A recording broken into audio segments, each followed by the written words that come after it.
ಹರೇ ಕೃಷ್ಣ. ಎಲ್ಲರಿಗೂ ನಮಸ್ಕಾರ. ಓಂಕಾರ ಕ್ರಿಯೇಷನ್ಸ್ಗೆ ಸ್ವಾಗತ. ಈ ದಿನದ ರೆಸಿಪಿ ರವೆ ಇಡ್ಲಿ.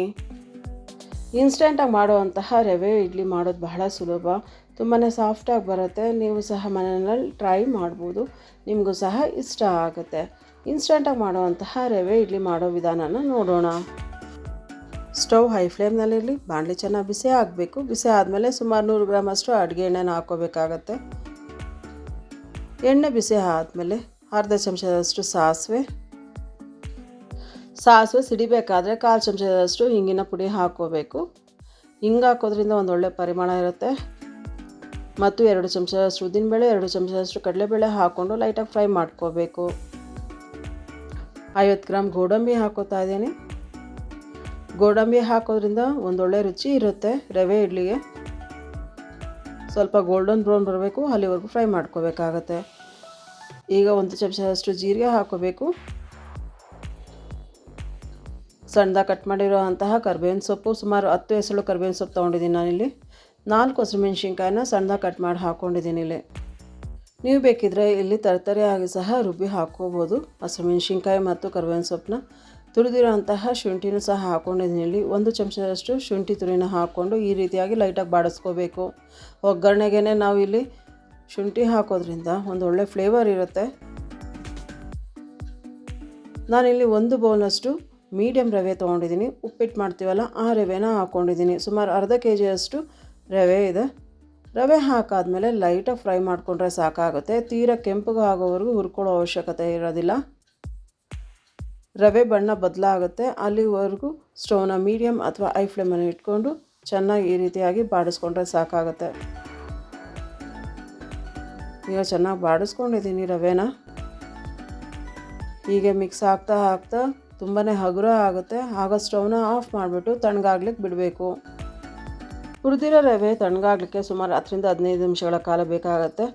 ತಣ್ಣಗಾದ್ಮೇಲೆ ಈ ರೀತಿ ಒಮ್ಮೆ ಚೆನ್ನಾಗಿ ಮಿಕ್ಸ್ ಮಾಡ್ಕೋಬೇಕು. ಮಿಕ್ಸ್ ಆದಮೇಲೆ 1 ಕ್ಯಾರೆಟ್ನ ತುರಿ ಹಾಕೋತಾ ಇದ್ದೀನಿ ಇಲ್ಲಿ. ಕ್ಯಾರೆಟ್ ತುರಿ ಹಾಕೋದ್ರಿಂದ ರವೆ ಇಡ್ಲಿ ನೋಡಲಿಕ್ಕೆ ಬಹಳ ಚೆನ್ನಾಗಿರುತ್ತೆ. ಹಾಗೆ ಸ್ವಲ್ಪ ಕೊತ್ತಂಬರಿ ಸೊಪ್ಪು ಮತ್ತು ಸ್ವಲ್ಪ ಸಣ್ಣದಾಗಿ ಕಟ್ ಮಾಡಿರುವಂತಹ ಸಬ್ಸಿಗೆ ಸೊಪ್ಪು ಹಾಕ್ಕೊಂಡು ಸುಮಾರು 1.5 ಚಮಚದಷ್ಟು ಉಪ್ಪನ್ನು ಹಾಕ್ಕೊಂಡು ಈ ರೀತಿಯಾಗಿ ಚೆನ್ನಾಗಿ ಮಿಕ್ಸ್ ಮಾಡ್ಕೋಬೇಕು.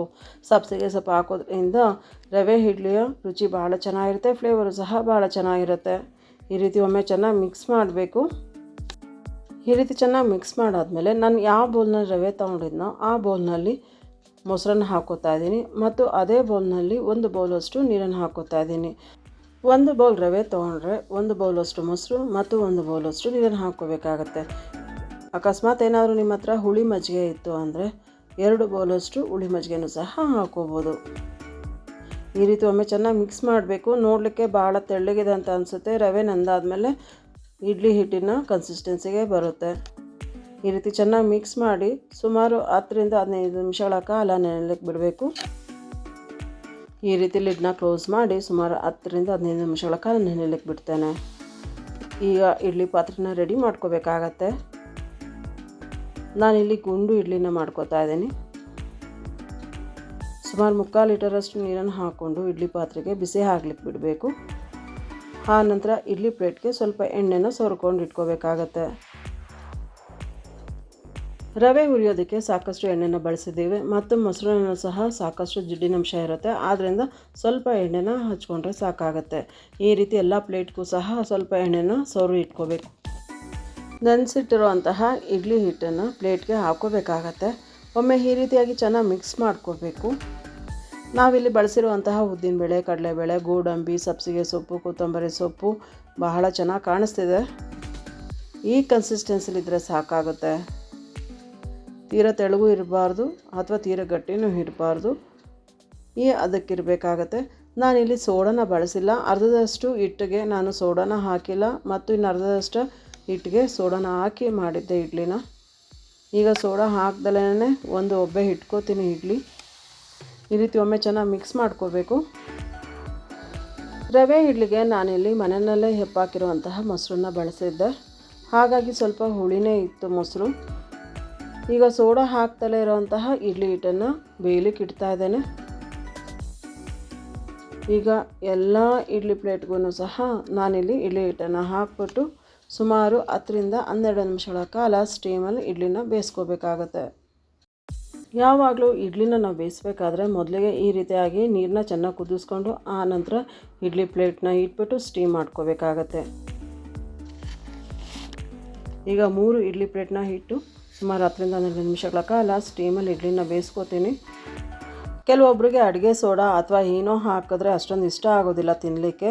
ಆದ್ದರಿಂದ ನಾನಿಲ್ಲಿ 2 ರೀತಿಯಾದಂತಹ ಇಡ್ಲಿ ಮಾಡ್ತಾಯಿದ್ದೇನೆ. ಅಡುಗೆ ಸೋಡಾ ಅಥವಾ ಈನೋ ಹಾಕಿದ್ರೆ ಸ್ವಲ್ಪ ಚೆನ್ನಾಗಿ ಉಬ್ಬಿರುತ್ತೆ ಇಡ್ಲಿ, ಚೆನ್ನಾಗೂ ಸಹ ಇರುತ್ತೆ, ಸಾಫ್ಟಾಗಿ ತಿನ್ನಲಿಕ್ಕೂ ಸಹ ಚೆನ್ನಾಗಿರುತ್ತೆ. ಆದರೆ ಸೋಡಾ ಅಥವಾ ಈನೋ ಹಾಕ್ತಲೇ ಇದ್ದಾಗ ಸ್ವಲ್ಪ ಫ್ಲಫಿನೆಸ್ ಕಮ್ಮಿ ಇರುತ್ತೆ, ಅಂಥ ವ್ಯತ್ಯಾಸ ಏನೂ ಇರೋದಿಲ್ಲ. ಈ ರೀತಿ ಒಮ್ಮೆ ಮುಟ್ಟಿ ನೋಡಬೇಕಾಗತ್ತೆ. ಕೈಗೆ ಅಂಟಿಸ್ದಲೇ ಇದ್ದರೆ ಇಡ್ಲಿ ಚೆನ್ನಾಗಿ ಬೆಂದಿದೆ ಅಂತ ಅರ್ಥ. ರವೆ ಇಡ್ಲಿಗೆ ಕಾಂಬಿನೇಷನ್ ಆಗಿ ನಾನಿಲ್ಲಿ ತರಕಾರಿ ಸಾಗು ಮಾಡಿದ್ದೆ. ಈ ತರಕಾರಿ ಸಾಗು ರೆಸಿಪಿನೂ ಸಹ ಮುಂಬರುವ ವೀಡಿಯೋಸ್ನಲ್ಲಿ ಅಪ್ಲೋಡ್ ಮಾಡ್ತೇನೆ. ಈ ರೆಸಿಪಿ ನೋಡಿದ್ರಲ್ಲ ಎಷ್ಟು ಸುಲಭವಾಗಿ ರವೆ ಇಡ್ಲಿನ ಮಾಡ್ಬೋದು ಮನೆಯಲ್ಲಿ ಅಂತ. ನೀವು ಸಹ ಮನೆಯಲ್ಲಿ ಟ್ರೈ ಮಾಡಿ ಯಾವ ರೀತಿ ಬಂತಂತ ಕಮೆಂಟ್ ಸೆಕ್ಷನಲ್ಲಿ ತಿಳಿಸಿ. ಈ ರೆಸಿಪಿ ಇಷ್ಟ ಆದರೆ ನಿಮ್ಮ ಸ್ನೇಹಿತರಿಗೂ ಸಹ ಶೇರ್ ಮಾಡಿ. ಸಬ್ಸ್ಕ್ರೈಬ್ ಆಗಿರೋ ನಿಮ್ಮೆಲ್ಲರಿಗೂ ಧನ್ಯವಾದಗಳು. ಸಬ್ಸ್ಕ್ರೈಬ್ ಆಗಿಲ್ಲ ಅಂದರೆ ದಯವಿಟ್ಟು ಚಾನಲ್ನ ಸಬ್ಸ್ಕ್ರೈಬ್ ಮಾಡಿ ನೋಡಿ. ಪಕ್ಕದಲ್ಲಿರುವ ಬೆಲ್ ಐಕನ್ನ ಕ್ಲಿಕ್ ಮಾಡಿ. ಇದರಿಂದ ನಾನು ಮಾಡುವಂಥ ಹೊಸ ವಿಡಿಯೋ ನೋಟಿಫಿಕೇಷನ್ ನಿಮಗೆ ಬೇಗ ತಲುಪುತ್ತದೆ. ಈ ರೆಸಿಪಿ ನೋಡಿದ ನಿಮ್ಮೆಲ್ಲರಿಗೂ ಧನ್ಯವಾದಗಳು. Thank you for watching. Hare Krishna.